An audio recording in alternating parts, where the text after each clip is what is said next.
Hello to all ladies and gentlemen, boys and girls, how are you all? I hope you all are fit and fine.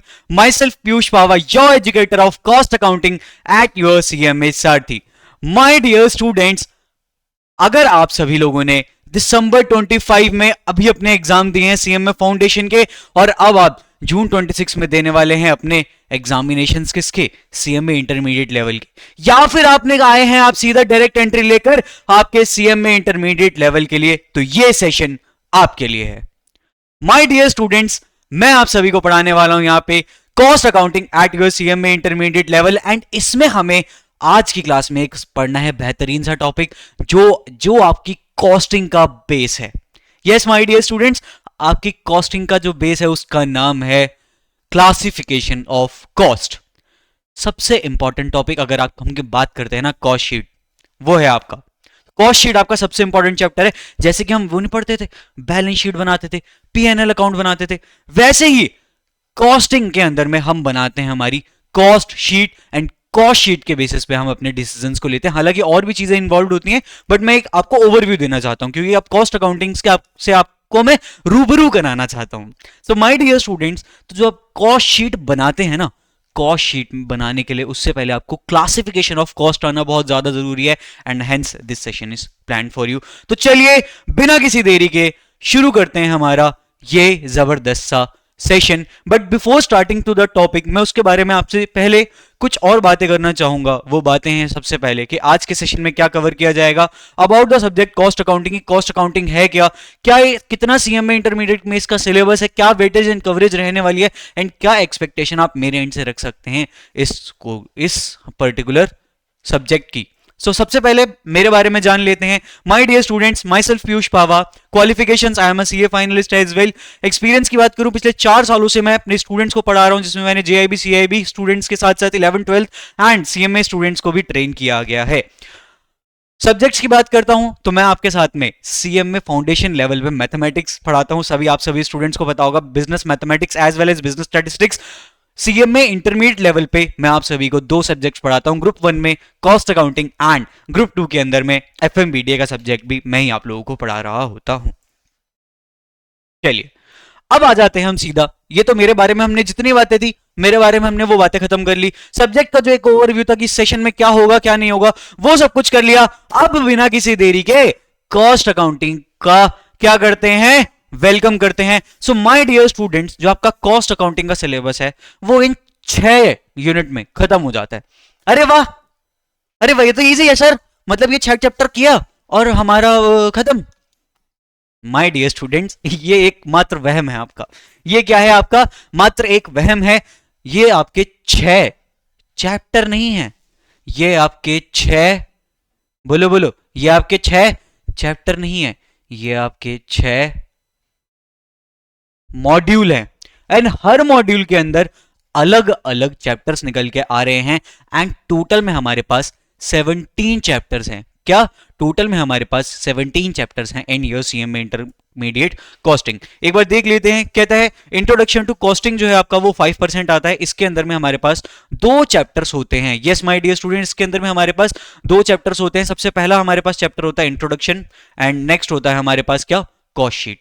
क्या होता है, cost sheet. अभी cost sheet के बारे में बताया था ना, इसी के लिए हमारा क्लासिफिकेशन ऑफ कॉस्ट जरूरी है। देन हमारे पास में एलिमेंट ऑफ कॉस्ट। यहां पे आप direct labour, direct expenses, direct material वाले चैप्टर्स को आप लोग और एज वेल एज ओवरहेड्स वाले चैप्टर्स को आप यहां पे पढ़ रहे होते हैं। फिर कॉस्ट अकाउंटिंग स्टैंडर्ड्स, ये अपने आप में ही एक पूरा चैप्टर है। फिर कॉस्ट बुक कीपिंग के अंदर भी आपके पास 2 चैप्टर्स आते हैं। सिमिलरली मेथड्स ऑफ कॉस्टिंग में आपके पास 5 चैप्टर आते हैं। कॉस्ट अकाउंटिंग टेक्निक्स में भी आपके पास 4 चैप्टर आ रहे होते हैं। In end all my dear students, आप सभी लोगों के पास 17 चैप्टर्स हैं आपके कॉस्ट अकाउंटिंग के सिलेबस में, जिसमें 5% आपकी वेटेज है, यानी कि जो 100 मार्क्स होता है उसमें 5% वेटेज है आपकी किसकी, इंट्रोडक्शन टू कॉस्ट अकाउंटिंग की। 15% वेटेज है आपकी किसकी, एलिमेंट्स ऑफ कॉस्ट की, जिसमें हम direct labour, direct material as well as your direct expenses, overheads पढ़ते हैं। उसके बाद 10% है आपके कॉस्ट अकाउंटिंग स्टैंडर्ड्स की। ये 24 कॉस्ट अकाउंटिंग स्टैंडर्ड्स को अगर आपने पढ़ डाला 10 मार्क्स पक्के हैं एंड ये बहुत ही प्यार से हम अपनी क्लासेस में करने वाले हैं। फिर बात करते हैं नेक्स्ट 10% में हम कॉस्ट बुक कीपिंग वाले कॉन्सेप्ट को कर रहे होते हैं।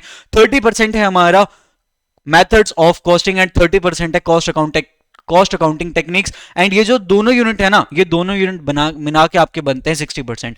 देखने में लगेगा सर अगर हमने ये दोनों यूनिट्स कर लिए तो हमारे 60% पक्के हैं, ऐसा मत सोचना कभी भी। क्यों? क्योंकि यही दोनों यूनिट्स आपके लिए कंपैरेटिवली थोड़ा सा हाई लेवल हैं एज कंपेयर टू आपका क्या कहते हैं 1 to 4 वाली यूनिट्स। हालांकि हैं सभी इजी, करते हम सभी इजी हैं, बहुत प्यार से सभी को क्रिस्टल क्लियर कॉस्टिंग के तहत लेके चलते हैं। लेकिन माय डियर स्टूडेंट्स, एक जस्ट ओवरऑल कंपैरिजन की बात करें तो ये जो पहले के 4 यूनिट है यहां पे स्कोर करना कंपैरेटिवली इजी रहता है स्टूडेंट्स के लिए, क्योंकि यहां पर मल्टीपल कॉन्सेप्ट्स हमारे पास में इन्वॉल्व हो जाते हैं।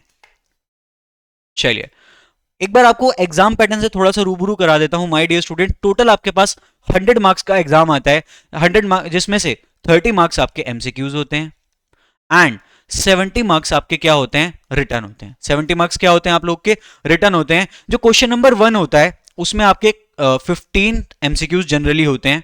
कितने? 15 एमसीक्यूज होते हैं क्वेश्चन नंबर 1 में एंड 2 मार्क्स ईच होते हैं। एंड हर एक क्वेश्चन को करना कंपलसरी होता है, यहां पे आपके पास कोई चॉइस नहीं होती। ये होता है आपका सेक्शन ए जहां पे आपको एमसीक्यूज मिलते हैं क्वेश्चन नंबर 1 में।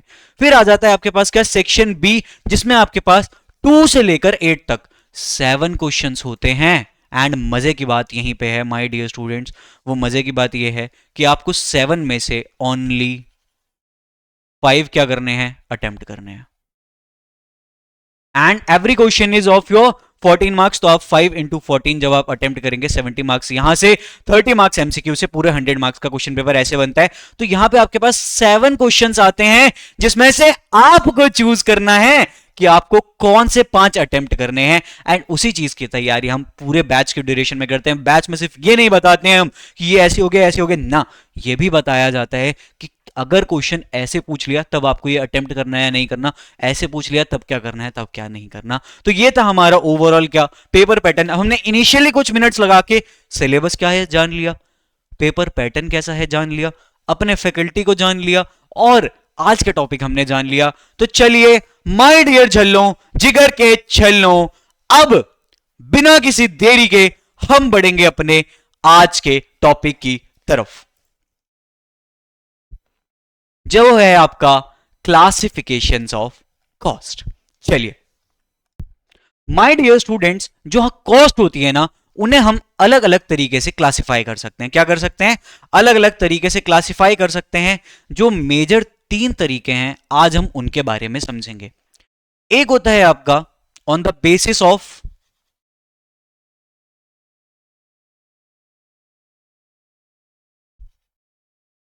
एलिमेंट,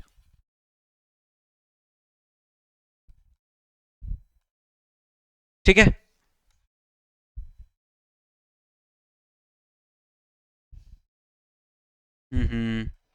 चलिए एक होता है आपका क्या, on the basis of element. फिर आपका आता है क्या, एक आता है आपका on the basis of traceability.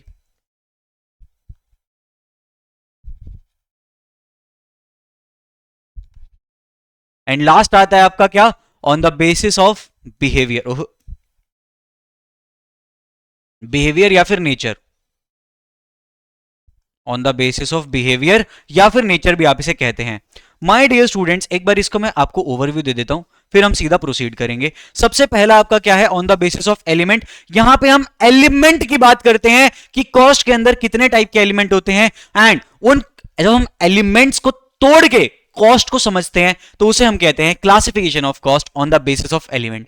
फिर हम बात करते हैं ट्रेसिबिलिटी की कि कौन सी कॉस्ट ट्रेस हो सकती है कौन सी नहीं हो सकती। जब हम इस तरीके से कॉस्ट का क्लासिफिकेशन कहते हैं उसे हम कहते हैं classification of cost on the basis of traceability. और जब हम बिहेवियर की बात करते हैं कि इस कॉस्ट का बिहेवियर कैसा है, ये अच्छी है या बुरी, वो वाला बिहेवियर नहीं, ये क्या है, ये चेंज होती है या नहीं होती। जब हम इस तरीके के बिहेवियर की बात करते हैं तो हम उसे कहते हैं classification of cost on the basis of behaviour. ये 3 आपके मेजर टाइप्स ऑफ क्या होते हैं, क्लासिफिकेशन होते हैं। क्या होते हैं आपके 3 मेजर टाइप्स ऑफ क्लासिफिकेशन होते हैं। माय डियर स्टूडेंट्स, सबसे पहले हम समझेंगे किसे, सबसे पहले हम समझेंगे हमारे classification of cost on the basis of element को। किसे समझेंगे हम सबसे पहले, classification of cost on the basis of element. तो चलिए बिना किसी देरी के शुरू करते हैं। एक जमाने की बात है, क्या, एक जमाने की बात है, मेरे पास आए करण सर, हमारे प्रोफेसर करण गर्ग, जो हमें टैक्सेशन पढ़ाते हैं। करण सर मेरे पास आए, कहते पीयूष सर। मैंने कहा हाँ जी सर बताइए, आपकी सेवा में हम हाजिर हैं, क्या कर सकते हैं आपके लिए। कहते यार मेरे दिमाग में ना एक आइडिया आ रहा है। मैंने कहा बताओ सर। कहते मैं सोच रहा हूं एक बिजनेस करने का। It's not business, it's business. तो मैंने करण सर से कहा सर बताओ कौन सा बिजनेस करना चाहते हो। करण सर कहते हैं यार देखो, आजकल ना पानी की जो बॉटल्स है ना, उसकी क्वालिटी जो चल रही है, मुझे वो मार्केट में इतनी पसंद नहीं आ रही है। मैं एक काम कर रहा हूं, मैं सोच रहा हूं कुछ बहुत बढ़िया आपकी प्लास्टिक बॉटल्स बनाऊं, पानी वाटर बॉटल्स, प्लास्टिक की वाटर बॉटल्स। मैंने कहा ठीक है सर बना लो। इसी बात पे 2 घूंट पिला दे साथिया। हाँ जी। तो मैंने करण सर से क्या कहा, मैंने कहा सर ठीक है सर बना लीजिए, क्या दिक्कत है। करण सर कहते हैं मैं भी यही सोच रहा हूं बना लेते हैं। तो करण सर ने क्या किया, एक इस तरीके की बोतल बनाने का सोचा। क्या करा, एक इस तरीके की बोतल बनाने का सोचा। अब आप सभी लोग खुद अगर एक तरीके से ओवरऑल दिमाग लगाओ, कोई भी बिजनेस अगर आपको स्टार्ट करना है, and if it is related to production, and if it is related to product और इट्स प्रोडक्शन, तो उसमें आपको कौन कौन सी चीजों की रिक्वायरमेंट होगी। सबसे पहली बात, आपको अगर ये बॉटल बनानी है तो आपको इसके लिए क्या चाहिए, प्लास्टिक चाहिए। ये बॉटल बनाने की कैप चाहिए, कैप आप खुद से बनाओ या खरीद के लाओ, चाहिए कैप भी। उसके बाद आपको वो लोग चाहिए जो इसमें काम करेंगे, जो काम करेंगे। भाई आप कुछ कितने भी मशीनें ले आओ, कितने भी आप प्लास्टिक ले आओ, लेकिन अगर आपके पास लोग ही नहीं है तो आप कहां से काम करोगे। अगर आपके पास लोग ही नहीं है तो आप कहां से काम करोगे, कैसे काम करोगे। तो आपके पास लोग होने चाहिए काम करने के लिए। उसके बाद अगर हम बात करें किसकी, नेक्स्ट की, तो आपके पास, अब मैं लोग ले आया, क्या मैं लोग ले आया, मैं मटेरियल ले आया। भाई साहब इधर आओ, क्या जब तक मेरे पास एक प्रेमाइस नहीं है, जब तक मेरे पास क्या एक प्रेमाइस नहीं है, एक प्रोडक्शन करने की जगह नहीं है, तब तक मैं प्रोडक्शन नहीं कर सकता। सर लेकिन प्रेमाइस लाने के लिए तो वो देना पड़ता है ना, रेंट देना पड़ता है। मैंने कहा हाँ रेंट देना पड़ता है, तो मतलब कुछ अदर एक्सपेंसेस भी हमारे लगते हैं। मैंने कहा यस।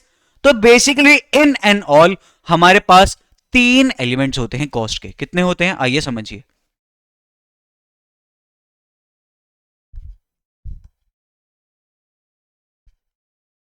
हमारे पास इन एंड ऑल 3 एलिमेंट्स होते हैं हमारे कॉस्ट के।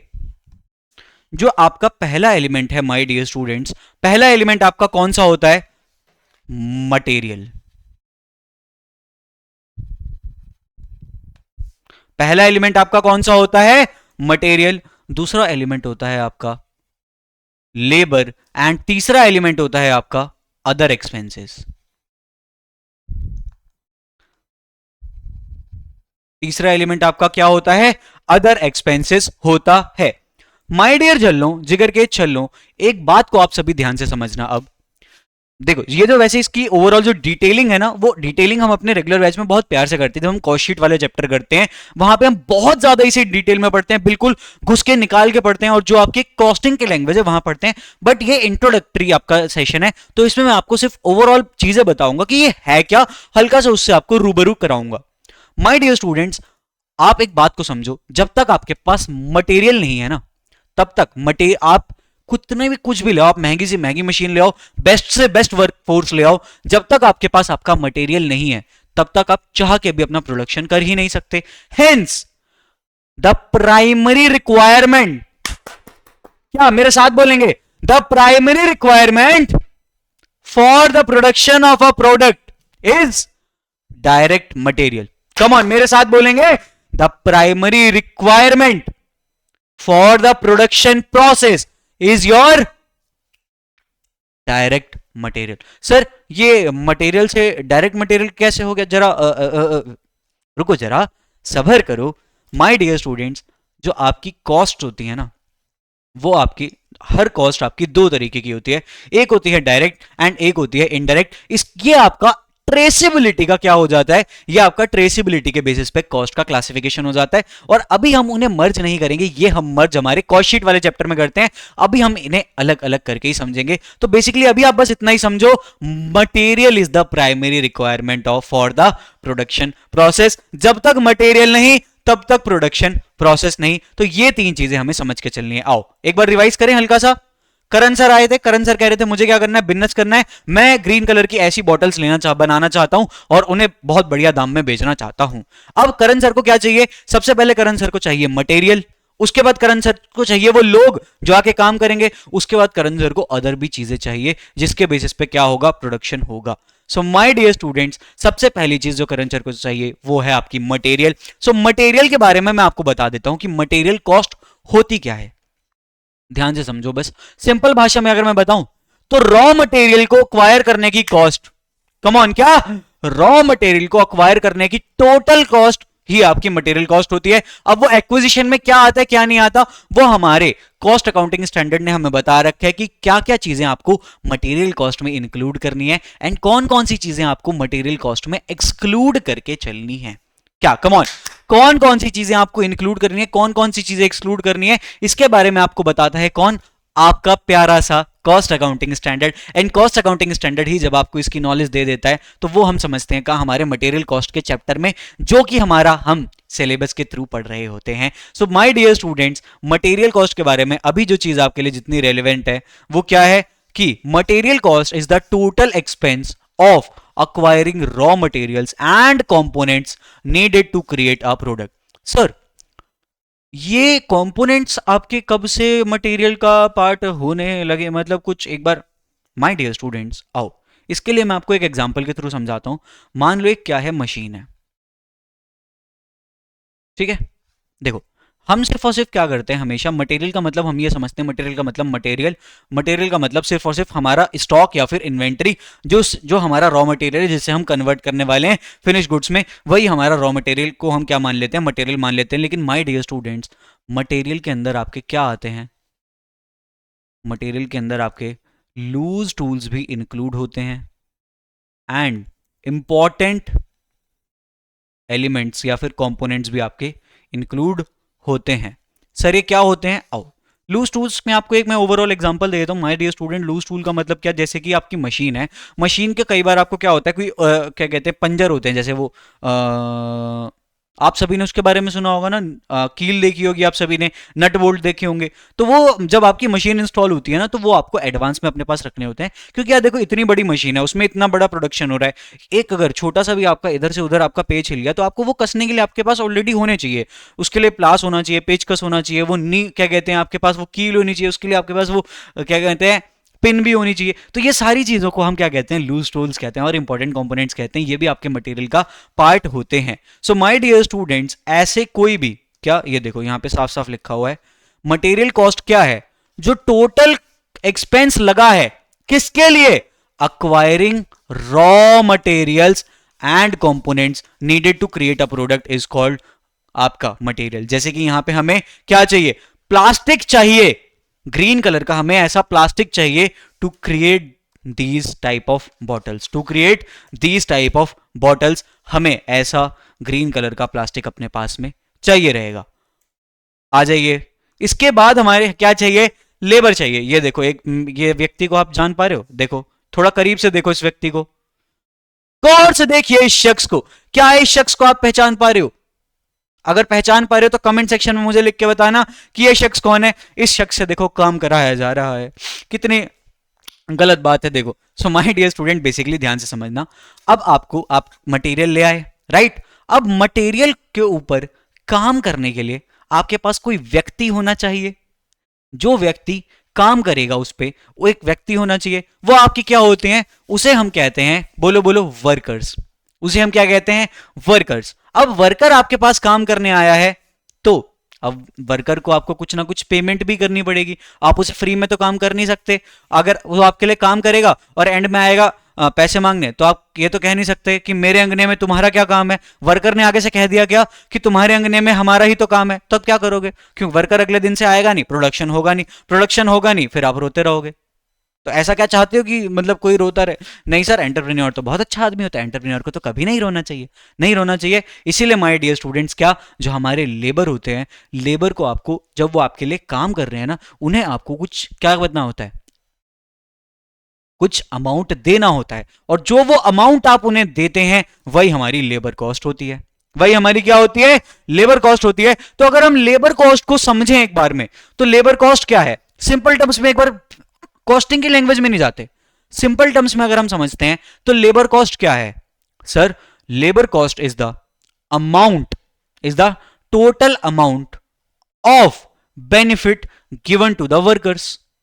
सिंपल, कि आपने वर्कर्स को कोई भी बेनिफिट दिया, आइदर इन कैश और इन काइंड। सर ये इन काइंड का मतलब क्या होता है, आओ आओ आपको पहले यही समझाते हैं। देखो, जो बेनिफिट्स होते हैं ना आपके my dear students,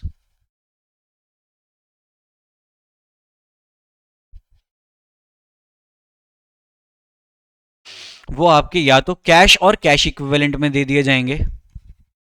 sir cash equivalent अभी बता देता हूं, ये भी रुक जाओ, रुको जरा, सब्र करो, ठीक है। या फिर वो आपको दिए जाते हैं काइंड में benefits. Cash and cash equivalent का मतलब क्या होता है, या तो आपने सीधा कैश दे दिया, या आपने डायरेक्टली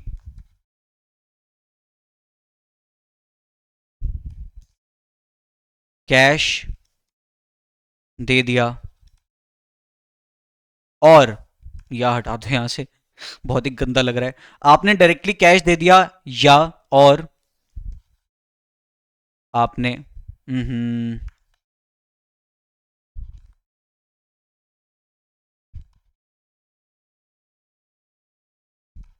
कोई पेमेंट वर्कर के बिहाफ पे कर दी।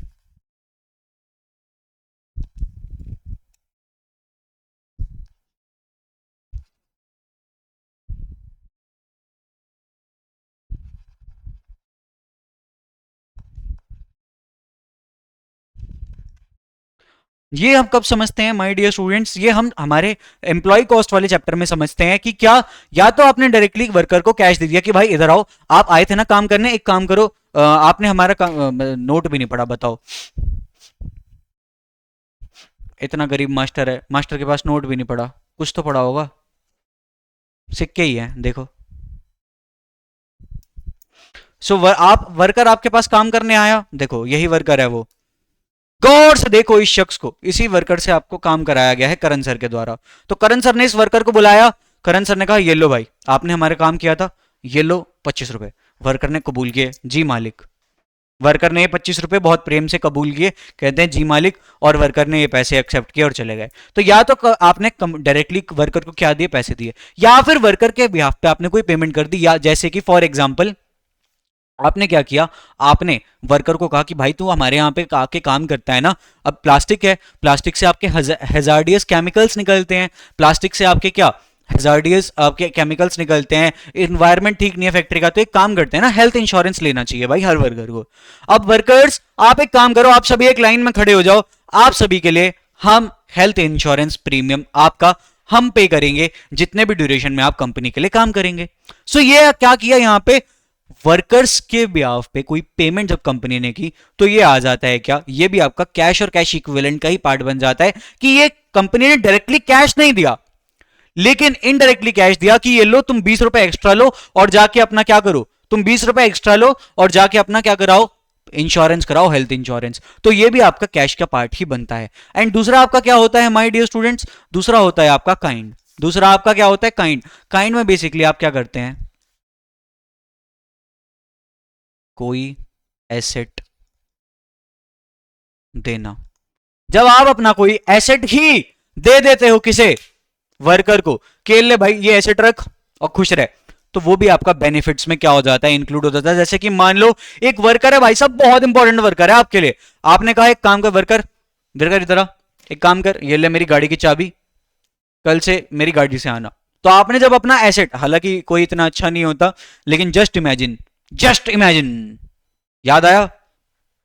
क्रिश में मतलब छोड़ो छोड़ो छोड़ो, आ जाओ वापस आ जाओ वापस आ जाओ, कोई डरेगा नहीं। माय डियर स्टूडेंट्स, मैं आप सभी से क्या कह रहा था कि जब आप कोई एसेट दे देते हैं तो उस एसेट की जो वैल्यू होती है ना, उस वैल्यू को भी हम क्या कहते हैं? बेनिफिट कहते हैं। सो लेबर कॉस्ट में क्या क्या आता है सर? लेबर कॉस्ट में आता है या तो कोई भी बेनिफिट, कोई भी बेनिफिट जो आपने प्रोवाइड किया है वर्कर को, उसकी कॉस्ट का सम आपकी लेबर कॉस्ट होता है। सो क्या कहता है? Labour cost refers to the total expenditure a business incurs to employ its workforce. बहुत ही सिंपल डेफिनेशन है, सिंपल लैंग्वेज में समझेंगे, कॉस्टिंग की लैंग्वेज में हम घुसेंगे, वक्त आने पे उसमें भी चलेंगे, लेकिन अभी हमें सिर्फ एक ओवरऑल आइडिया लेकर चलना है।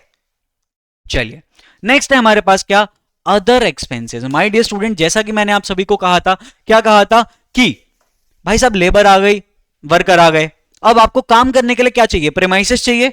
उस प्रेमाइसेस का रेंट दोगे ना, तो वो आपके क्या है? अदर एक्सपेंसेस का पार्ट है।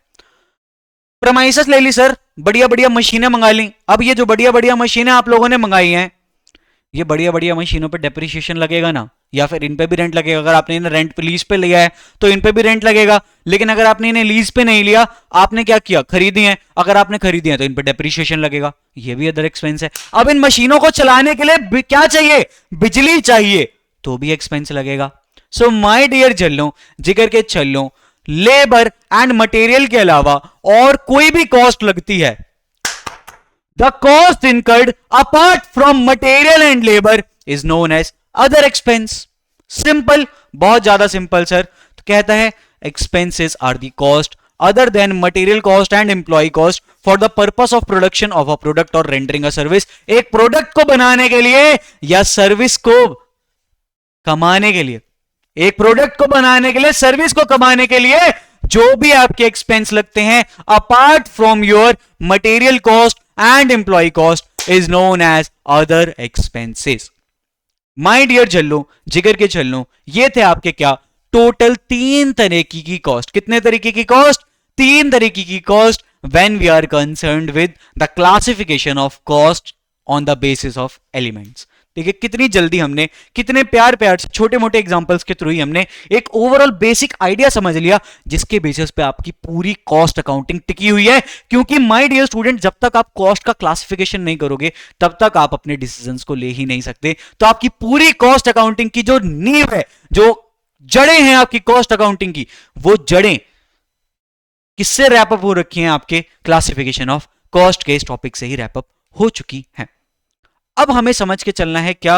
अब हमें समझ के चलना है classification of cost on the basis of traceability. क्या समझ के चलना है? Classification of cost on the basis of traceability. चलिए अब हम समझते हैं on the basis of traceability के हमारे classification of cost. So my dear student, जब हम बात करते हैं ट्रेसिबिलिटी की, तब हम कॉस्ट को बहुत ही सिंपली दो तरीके से क्या कर सकते हैं? क्लासिफाई कर सकते हैं। पहला होता है आपका क्या? डायरेक्ट कॉस्ट, एंड दूसरी होती है आपकी क्या? Indirect cost. दूसरी आपकी क्या होती है? इनडायरेक्ट कॉस्ट होती है। जो आपकी डायरेक्ट कॉस्ट होती है, इन्हें हम प्यार से क्या कहते हैं? इन्हें हम प्यार से प्राइम कॉस्ट भी कहते हैं। एंड जो आपकी इनडायरेक्ट कॉस्ट्स होती हैं, उन्हें हम प्यार से ओवरहेड्स भी कहते हैं। क्या कहते हैं? ओवरहेड्स भी कहते हैं। अब कोई भी आपसे कहे ओवरहेड्स, तो मतलब ये मत कहना सर ओवरहेड्स मतलब सर के ऊपर से चला गया। ओवरहेड्स का मतलब होता है समेशन ऑफ इनडायरेक्ट कॉस्ट, उसे हम प्यार से ओवरहेड्स कहते हैं। And summation of direct cost को हम प्यार से प्राइम कॉस्ट बोल रहे होते हैं। माय डियर झल्लों, जिगर के छल्लों, डायरेक्ट कॉस्ट का सिंपली मतलब क्या होता है? देखो, मैं आपको डायरेक्ट कॉस्ट का पहले एक ओवरऑल व्यू देता हूं, फिर इनडायरेक्ट कॉस्ट का देता हूं, फिर हम आगे बढ़ेंगे, ठीक है? डायरेक्ट कॉस्ट का मतलब होता है कि जिसे हम देख के बता सकते हैं डायरेक्टली कि भाई ये कॉस्ट आपके इस प्रोडक्ट के लिए लगी है। मान लो करण सर की बात कर रहे थे ना हम, इधर आओ करण सर, ये है हमारे क्या? करण सर, प्रोफेसर करण गर्ग। ये आपको क्या पढ़ाते हैं? टैक्सेशन पढ़ाते हैं भाई साहब। कहां? CMSRT पे। सो प्रोफेसर करण गर्ग ने क्या कहा कि मैं भाई दो तरीके की बोतल बनाऊंगा। एक तो ग्रीन तो बनाता ही था, अब मैं ऑरेंज कलर की भी बनाऊंगा। अब मैं कैसी बनाऊंगा? ऑरेंज कलर की बॉटल्स भी बनाऊंगा। अब करण सर के पास दो टाइप ऑफ बॉटल्स आ गई। अब मान लो ये ढक्कन है, ढक्कन, नहीं नहीं, ये ढक्कन नहीं है, ये ढक्कन है, ठीक है। ये जो ढक्कन है, इस ढक्कन को देख के आप बता सकते हो कि ये ऑरेंज कलर की बोतल के लिए यूज होगा या ग्रीन कलर की बोतल के लिए यूज होगा। सिमिलरली इस वाले ढक्कन को, नहीं नहीं नहीं, इस वाले ढक्कन को, इस वाले ढक्कन को आप देख के बता सकते हैं कि ये ग्रीन कलर की बोतल में यूज होने वाला है या फिर ऑरेंज कलर की बोतल में यूज होने वाला है। सो बेसिकली डायरेक्ट कॉस्ट का मतलब क्या होता है? ऐसी कॉस्ट जिसे आप देख के ही बता सकते हैं कि ये कौन से प्रोडक्ट पे यूज होने वाली है। ये आपकी हिंदी लैंग्वेज। अब आ जाते हैं इंग्लिश लैंग्वेज पे। इंग्लिश लैंग्वेज कहती है the cost which can be directly traceable to a cost object is known as your direct cost. मैंने हिंदी में बोला, फिर मैंने अंग्रेजी में बोला, ध्यान से समझना। अंग्रेजी मैंने क्या बोली? The cost which is directly traceable, जिसे हम डायरेक्टली ट्रेस कर सकते हैं टू अ कॉस्ट ऑब्जेक्ट, या कॉस्ट ऑब्जेक्ट अभी आप प्रोडक्ट समझो, to a product. Cost object क्या होता है बाद में आराम से समझेंगे, अभी आप सिर्फ सब प्रोडक्ट समझो। टू अ प्रोडक्ट, एक प्रोडक्ट पे जिसे हम देख के ही बता सकते हैं कि ये कौन से प्रोडक्ट पे लग रही है, उस प्रोडक्ट को हम ट्रेस कर सकते हैं देख के ही डायरेक्टली, उसे ही हम कहते हैं हम डायरेक्ट कॉस्ट। और जिस भी कॉस्ट को हम देख के नहीं बता सकते कि ये कौन से प्रोडक्ट के लिए लगी है, उसे हम कहते हैं इनडायरेक्ट कॉस्ट। जैसे कि फॉर एग्जांपल मैं कहता हूं इलेक्ट्रिसिटी बिल आ गया भाई साहब, मैंने फोन खोला, 10 लाख रुपए इलेक्ट्रिसिटी बिल आता है भाई, फैक्ट्रीज में आता है, फैक्ट्रीज में 10 लाख कम होता है। तो मैंने 10 लाख इलेक्ट्रिसिटी बिल, भाई साहब कौन से प्रोडक्ट में आया? अब मैं कैसे बताऊं, क्योंकि इस कंपनी में आपका ग्रीन बॉटल्स भी बनती हैं एंड ऑरेंज बॉटल्स भी बनती हैं। अब आप मुझे खुद सोच के बताइएगा, खुद से सोचिए और मुझे बताइए कमेंट सेक्शन में कि मैं कैसे करूंगा भाई साहब, मैं बता ही नहीं सकता, डायरेक्टली देख के नहीं बता सकता। हमारे पास डिस्ट्रीब्यूशन करने के मेथड्स होते हैं, यस, तभी हम ओवरहेड्स नाम का एक प्रॉपर चैप्टर पढ़ते हैं, वहां पे हम यही करते हैं कि जो हमारी इनडायरेक्ट कॉस्ट होती है ना, उसे डिस्ट्रीब्यूट करते हैं प्रोडक्ट्स की तरफ। लेकिन दैट इज डिफरेंट, वहां पे हम अलग अलग बेसिस को कंसिडर करते हैं। बट क्या मैं on the first phase, on the face of it, primary facie, क्या मैं पहले ही मोमेंट पे कॉस्ट को देख के बता सकता हूं कि ये कॉस्ट कौन से प्रोडक्ट पे लगी है? ये इलेक्ट्रिसिटी का जो बिल 10 लाख रुपए आया है, इसमें से 4 लाख रुपए ऑरेंज बॉटल ने खर्च किया, 6 लाख रुपए ग्रीन बॉटल ने खर्च किए। क्या मैं पहली बार में ही देख के बता सकता हूं? नहीं सर। बट अगर मैं देखूं क्या अपनी कॉस्ट शीट और उसमें मैं देखूं कि भाई साहब ये आपके क्या आए थे, ये आपके ढक्कन आए थे बॉटल के और ऑरेंज कलर के थे, मैं आपको देख के बता सकता हूं ये कौन से प्रोडक्ट के लिए यूज है। मैं आपको देख के बता सकता हूं ग्रीन कलर के जो ढक्कन है वो कौन सी बोतल के लिए यूज हो रहे हैं। So my dear students, the cost which can be directly traceable, come on, the cost which can be directly traceable to a product is known as direct cost, and the other cost which are not directly traceable to a product is known as indirect cost. चलिए यही चीज हमें यहां पे समझ के चलनी है। कहता है direct cost are the expenses directly tied to producing a specific good, service, project और डिपार्टमेंट। कहता है जब आप एक स्पेसिफिक गुड या सर्विस को प्रोड्यूस कर रहे होते हैं तो जो कॉस्ट आपकी डायरेक्टली टाइड होती हैं उन्हें ही हम कहते हैं क्या? डायरेक्ट कॉस्ट कहते हैं। एंड नेक्स्ट आपकी इनडायरेक्ट कॉस्ट, जिन्हें हम प्यार से ओवरहेड्स भी कहते हैं, are business expenses not directly tied to producing a specific product. तो जो आपकी डायरेक्टली टाइड नहीं होती, डायरेक्टली ट्रेसेबल नहीं होती आपकी, उन्हें हम कहते हैं क्या? इनडायरेक्ट कॉस्ट कहते हैं। सो माय डियर जल्लों, जिगर के छल्लों, ये था आपके दूसरे टाइप का क्लासिफिकेशन। किसका? आपकी कॉस्ट का, जो हम कैसे समझे हैं। पहले हमने समझा था classification on the basis of element, अब हम समझे हैं classification on the basis of, बोलो बोलो, classification on the basis of traceability. अब ये जो ट्रेसिबिलिटी है एज वेल एज ये जो आपकी क्या है? ट्रेसिबिलिटी है, एज वेल एज आपका जो एलिमेंट है, इन दोनों को हम कंबाइन करते हैं। इन दोनों को हम क्या करते हैं? कंबाइन करते हैं for the preparation of your cost sheet. वो हम अपने कोर्स में आगे आने वाले लेक्चर्स में पढ़ेंगे। अभी मैंने आपको सिर्फ इसका एक ओवरव्यू दिया है कि ये है क्या, एंड आपको इसकी प्यारी सी लैंग्वेज से जस्ट इंट्रोड्यूस कराया है। अब आ जाते हैं हम हमारे नेक्स्ट टॉपिक की तरफ, जो कि है आपका classification of cost on the basis of nature. My dear students, यहां पे आपका सबसे इंपॉर्टेंट पार्ट आता है, यहां पे आपका सबसे इंपॉर्टेंट पार्ट आता है। तो आ जाओ पहले समझो कि नेचर के बेसिस पे हम कैसे कैसे क्लासिफाई कर सकते हैं हमारी कॉस्ट को। तो वो हम कर सकते हैं 3 तरीके से। पहली होती है आपकी क्या? Variable cost. दूसरी होती है आपकी फिक्स्ड कॉस्ट एंड देन होती हैं आपकी semi variable cost.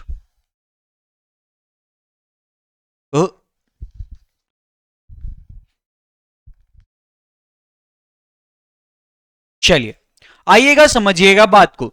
My dear students, variable जैसे ही आपको ये नाम से ही बता रहा है वेरिएबल, वेरिएबल को तोड़ो वेरिएबल, मतलब ये एबल हैं वेरी करने में। तो जो कॉस्ट आपकी वेरी होती है with the level of output, come on, जो कॉस्ट आपकी वेरी करती हैं with the variation in level of output are known as variable cost. मतलब जैसे ही आपका लेवल ऑफ आउटपुट बदला वैसे ही आपकी वेरिएबल कॉस्ट बदल जाती हैं।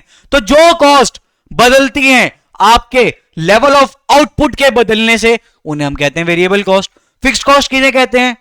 नाम से बता रहा है कि ये फिक्स्ड रहती हैं, बट फिक्स्ड कॉस्ट के अंदर एक इंपॉर्टेंट पॉइंट है। फिक्स्ड कॉस्ट क्या कहती है कि मैं एक ऐसी कॉस्ट हूं जो एक सर्टेन लेवल तक फिक्स्ड रहती है,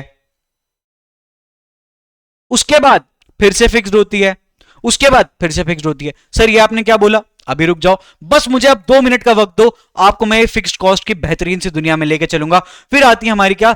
semi variable cost. Semi variable cost कहती है कि देखो भाई मैं एक लेवल तक तो फिक्स्ड रहूंगी, उसके बाद मैं वेरिएबल हो जाऊंगी और मैं लाइफ टाइम वेरिएबल रहूंगी, उसे हम कहते हैं semi variable cost. Sir overall एक आइडिया तो समझ में आ गया, लेकिन प्लीज इसे थोड़ा सा डिटेल में बता दो। आ जाओ डिटेल में समझते हैं। My dear students, variable cost आपकी क्या होती है? वेरिएबल कॉस्ट होती है आपकी ऐसी कॉस्ट जो कि चेंज होती है with the level of production. जैसे फॉर एग्जांपल आप ये ढक्कन देख रहे हैं, ये क्या देख रहे हैं आप? ढक्कन, हाँ यही वाला, ये ढक्कन देख रहे हैं आप, ये जो दिख रहा है आपको सिर्फ यही ढक्कन है। अब ध्यान से समझो, ये जो ढक्कन है ये किसके लिए प्रोड्यूस हो रहा है? ये मतलब ये किसके लिए आता है कंपनी में? आपकी बॉटल्स के लिए। अब आप मुझे एक बात बताओ यार, मान लो मुझे 100 बॉटल खरीद बनानी है, कितनी? 100 बॉटल बनानी है, तो मैं 100 ही ढक्कन खरीदूंगा, राइट? तो मुझे सिर्फ 100 ढक्कन की कॉस्ट पड़ेगी। आओ मैं आपको समझाता हूं कैसे। मान लो एक ढक्कन क्या कहते हैं, एक ढक्कन की कॉस्ट है 2 रुपए, ₹2, ठीक है? ये मैं मार्केट से खरीदता हूं। अब अगर मुझे 100 बॉटल्स बनानी है तो मुझे 100 ढक्कन चाहिए, तो मेरी कॉस्ट कितनी आ जाएगी? 200। अगर मुझे 300 बॉटल्स बनानी है तो मुझे 300 ढक्कन चाहिए, तो मेरी कॉस्ट कितनी आ जाएगी? 600। तो जैसे ही मेरा लेवल ऑफ आउटपुट चेंज हुआ वैसे ही मेरी कॉस्ट चेंज हुई। ऐसी कॉस्ट को हम कहते हैं वेरिएबल कॉस्ट। तो वेरिएबल कॉस्ट आपकी क्या होती है? Variable cost is an expense that changes in direct proportion to the volume of goods और सर्विसेज प्रोड्यूस्ड। कहता है ऐसी कॉस्ट जो डायरेक्टली चेंज होती है, डायरेक्ट प्रोपोर्शन में चेंज होती है। अगर आपका आउटपुट बढ़ा तो आपकी वेरिएबल कॉस्ट बढ़ेगी, अगर आपका आउटपुट घटा तो आपकी वेरिएबल कॉस्ट घटेगी। जैसे कि अगर मान लो मैं 100 से 50 कर देता हूं बॉटल्स का प्रोडक्शन, तो मुझे 50 ढक्कन चाहिए, अब 50 ढक्कन चाहिए तो मेरी कॉस्ट आ गई 100 रुपए। तो अगर डायरेक्ट प्रोपोर्शन का मतलब क्या होता है कि अगर आउटपुट बढ़ रहा है मेरी कॉस्ट बढ़ रही है, अगर आउटपुट घट रहा है मेरी कॉस्ट घट रही है। और ऐसी टाइप की कॉस्ट जो डायरेक्ट प्रोपोर्शन में होती है आपके लेवल ऑफ आउटपुट के साथ, उसे हम कहते हैं वेरिएबल कॉस्ट। उसे हम क्या कहते हैं? वेरिएबल कॉस्ट कहते हैं। So variable cost is an expense which changes in the direct proportion of the changes in level of output. जिस लेवल का आपका आउटपुट में चेंज आता है, जब उसी लेवल से आपकी कॉस्ट भी बदल रही होती है, उन्हें ही हम वेरिएबल कॉस्ट प्यार से कहते हैं। उन्हें हम प्यार से क्या कहते हैं? वेरिएबल कॉस्ट कहते हैं। अब आ जाओ बात करते हैं हम फिक्स्ड कॉस्ट की। अब हम बात किसकी करेंगे? फिक्स्ड कॉस्ट की। अब यहां पे असली मजा आएगा, क्योंकि असली मजा तो कॉस्ट के साथ आता है। असली मजा तो कॉस्ट के साथ आता है। आ जाओ तुम्हें देता हूं असली मजा। कहता है fixed cost is a cost incurred for an accounting period that within certain output or turnover limits tends to be unaffected by fluctuations in the level of activity। Basically क्या कहता है? कहता है फिक्स्ड कॉस्ट एक ऐसी cost है जो आपने एक अकाउंटिंग पीरियड में इनकर की थी, जो एक अगर सर्टेन लेवल लिमिट्स के अंदर है। किसके अंदर है? सर्टेन लिमिट्स के अंदर है, तो वो अनअफेक्टेड रहेगी आपके fluctuations in the level of activity में। चाहे आप 100 यूनिट प्रोड्यूस करो, चाहे आप 200 यूनिट प्रोड्यूस करो, चाहे आप 1000 यूनिट प्रोड्यूस करो, आप जितनी मर्जी यूनिट प्रोड्यूस करो, ये कॉस्ट सेम रहने वाली है। आ जाओ आपको एक एग्जांपल देता हूं इसका। जैसे ये एग्जांपल यहां पे आपको ऑलरेडी गिवन ही है। वो एग्जांपल क्या है? गोडाउन का। वो एग्जांपल क्या है my dear students? Godown rent का। आ जाओ मेरी बात को ध्यान से समझो।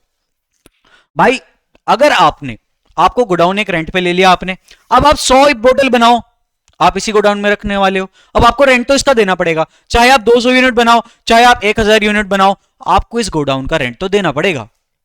नहीं भाई, आपको इसका रेंट देना पड़ेगा जी, आपको इसका रेंट देना पड़ेगा जी, ओनली लेजेंड्स कैन अंडरस्टैंड। अब आओ ध्यान से समझो, अब आपको इसका रेंट तो देना पड़ेगा हर हाल में, ठीक है, चाहे कुछ हो जाए, चाहे आप 10 यूनिट बनाओ, 20 बनाओ, या फिर आप 40 यूनिट बनाओ। लेकिन सर इस गोडाउन की कुछ कैपेसिटी तो होगी ना। हां, अगर मान लो मैं उस कैपेसिटी से ज्यादा बनाता हूं तब क्या होगा? ओ ओले ले ले ले, ये तो हमने सोचा ही नहीं। अब आओ ध्यान से समझो, यही कॉन्सेप्ट हमें यहां पे समझना है, यही कॉन्सेप्ट हमें यहां पे ध्यान से समझना है। वो कॉन्सेप्ट क्या है? फिक्स्ड कॉस्ट का। आ जाओ ध्यान से समझो, मान लो गोडाउन का रेंट कितना है, godown rent is ₹2 lakh per month. हाँ इतना होता है गोडाउन्स का जनरल रेंट, इससे भी ज्यादा होता है, मैं आपको सिर्फ एग्जांपल के थ्रू बता रहा हूं कि जनरल मान लो एग्जांपल आपका क्या है, गोडाउन का रेंट है आपका 2 लाख पर मंथ, एंड इसकी जो कैपेसिटी है ना वो है लेट सपोज कितनी आपकी 10,000 यूनिट्स की। कितनी है? 10,000 यूनिट्स की, ठीक है। अब आओ ध्यान से समझो, मैं यहां पे आपका टेबल बना देता हूं एक, यहां पे आपकी क्या है, लेवल ऑफ एक्टिविटी या फिर लेवल ऑफ आउटपुट, कितना आउटपुट जनरेट कर रहे हैं हम इन यूनिट्स, एंड यहां पे आ जाएगा आपका क्या, गोडाउन रेंट। गोडाउन रेंट किसमें, इन रुपीज, ठीक है। चलो मान लो मैं क्या कर रहा हूं, ध्यान से समझना, मान लो मैं कितना 100 यूनिट्स का प्रोडक्शन कर रहा हूं। अब 100 यूनिट्स का प्रोडक्शन कर रहा हूं, बहुत प्यार से मैं अपने गोडाउन में रख सकता हूं, तो गोडाउन का रेंट मुझे कितना देना पड़ेगा, 2 लाख रुपीस देना पड़ेगा। मान लो मैं क्या करता हूं, अब मैं आपकी 2000 यूनिट्स को प्रोड्यूस करता हूं, तो भी कैपेसिटी 10,000 है, 2000 यूनिट्स कुछ भी नहीं है, बहुत प्यार से मैं अपने गोडाउन में कर सकता हूं, लेकिन मुझे गोडाउन का रेंट तो पूरा देना पड़ेगा जी, मुझे रेंट पूरा देना पड़ेगा जी, 2 लाख। अब आ जाओ नेक्स्ट, आपका क्या है नेक्स्ट, मान लो अगर आपने अब 5,000 यूनिट्स बनानी शुरू कर दी हैं, कितनी, तो आपको अभी भी 2 लाख रुपीस का रेंट देना पड़ेगा। My dear students, my dear students, अगर आपने 5,000 यूनिट्स बनाई तब भी आपको 2 लाख रुपए का रेंट देना पड़ेगा, क्यों? क्योंकि वो 10,000 की कैपेसिटी के अंदर है।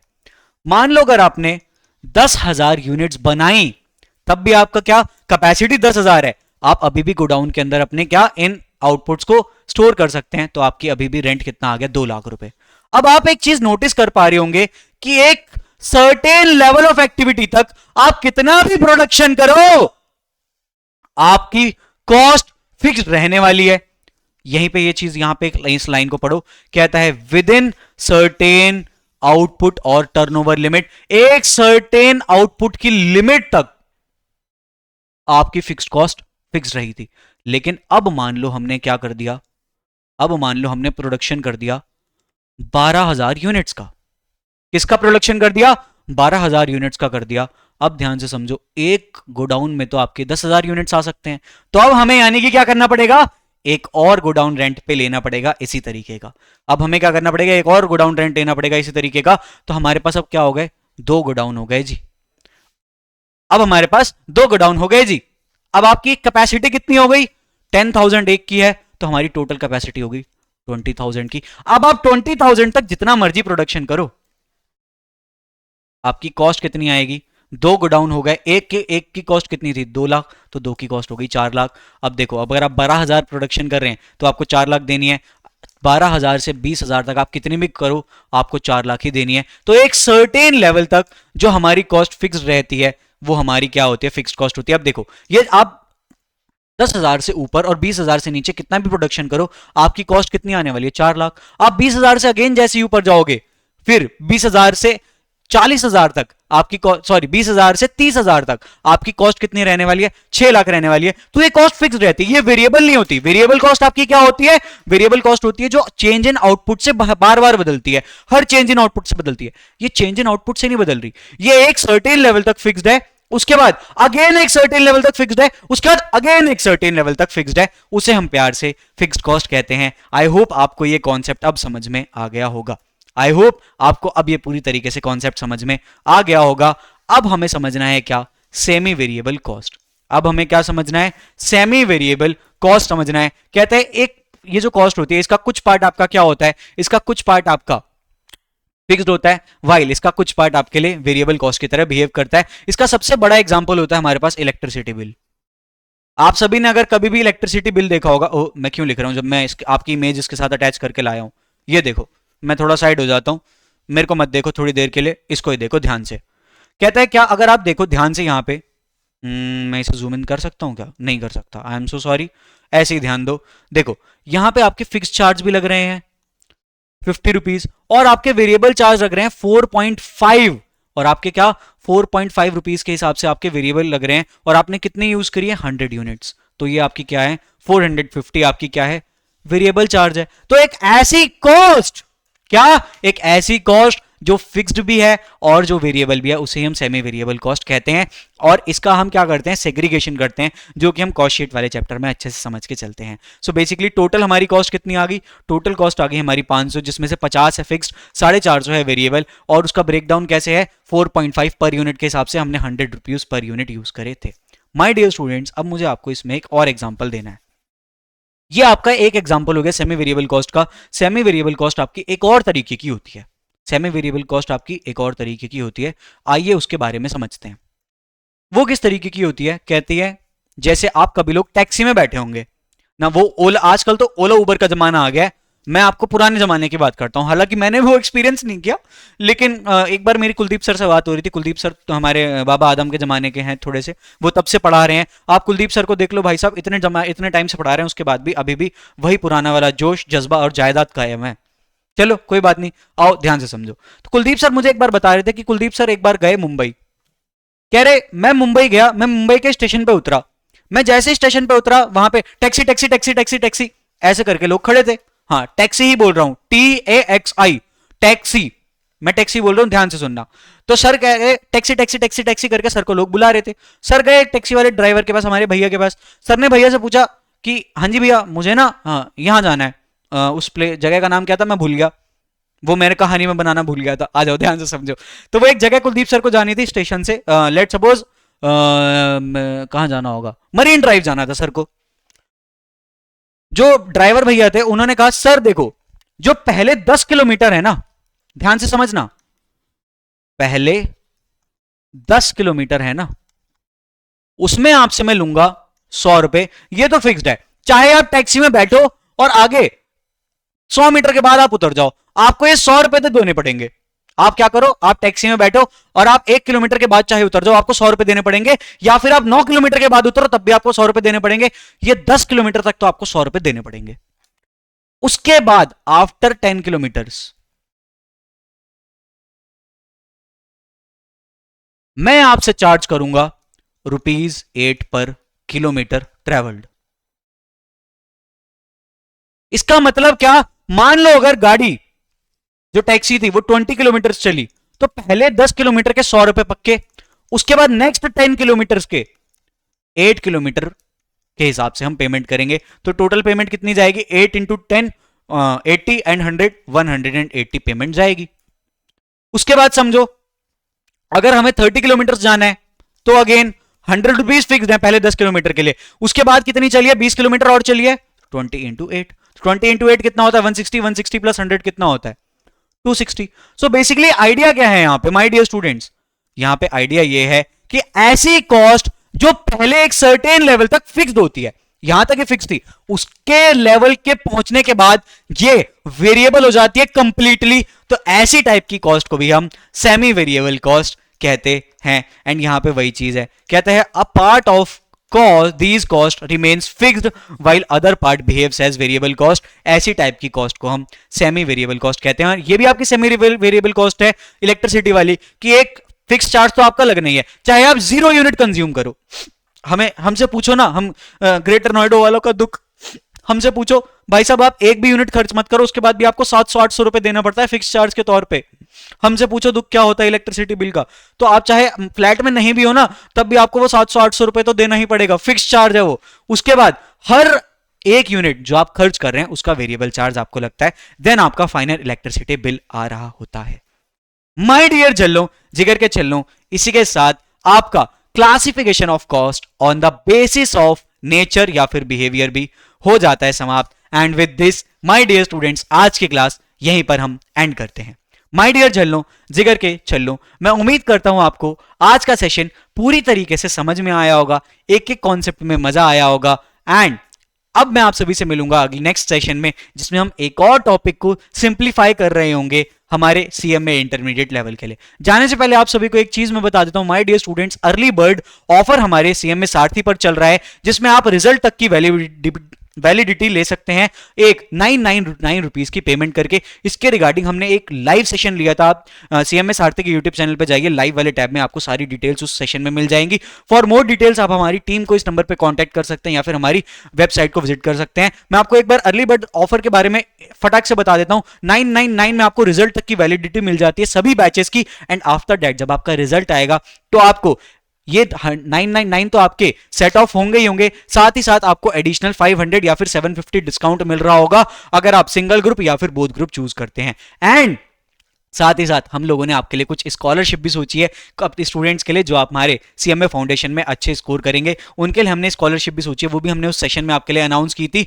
तो तैयार हो जाओ अपनी सीएमए इंटरमीडिएट की तैयारी करने आपके सीएमए सारथी के साथ, क्योंकि हौसला रखो, सीएमए सारथी आपके साथ हैं। अब मिलेंगे आप सभी से अगले सेशन में, तब तक के लिए टेक केयर, बाय बाय।